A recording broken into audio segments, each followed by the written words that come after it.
got an excellent credit score, a steady job, and a clean financial history, only to have your application for a Rogers service or credit card denied?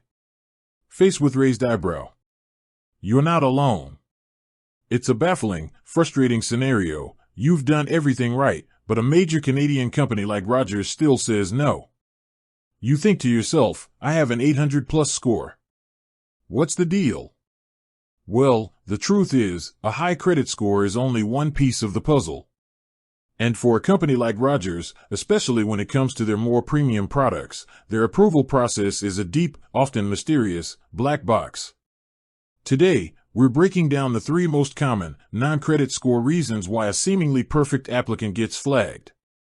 1. The ID and application security flag triangular flag. This is the most common and arguably the most infuriating reason. It has nothing to do with your creditworthiness and everything to do with identity verification and security protocols. If you applied online, a few innocent actions could have triggered an immediate, automated decline. Using a VPN, applying while connected to a virtual private network can make your location jump, which triggers a fraud warning. The system sees a mismatch between your address and your digital location, and it just says no. Applying on a work device, some corporate networks or highly secure devices can also flag the application as suspicious.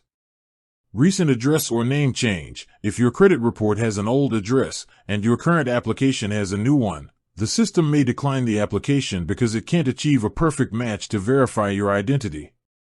The fix: if you get declined and suspect this is the reason, the best course of action is often to reapply in person at a Rogers store with 2 pieces of valid ID. This allows them to manually verify your identity and often bypasses the automated security flag. 2. The lender's internal requirements balance scale. You might have a great score, but a high score doesn't guarantee you meet the specific, proprietary criteria of that one lender. This is particularly true for high-tier products like the Rogers World Elite credit card.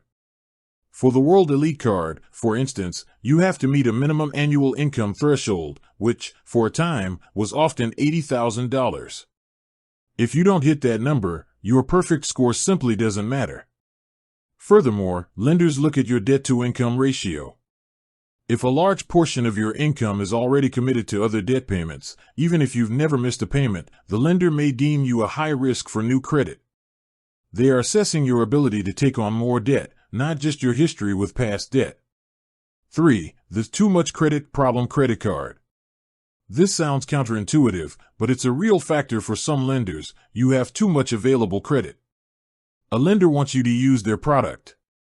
If your credit report shows you already have a very high total credit limit across all your cards, it can signal 2 things to a potential lender. Risk: you have the potential to take on a massive amount of debt very quickly, even if you currently have low balances. Profitability: if you're a responsible user who pays off their balance every month, you're not as profitable to them.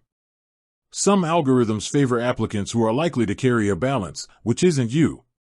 In this scenario, a high score with a huge amount of available credit is sometimes seen as a less than ideal customer profile for that specific product. The bottom line is that the approval process is more than a simple credit score check.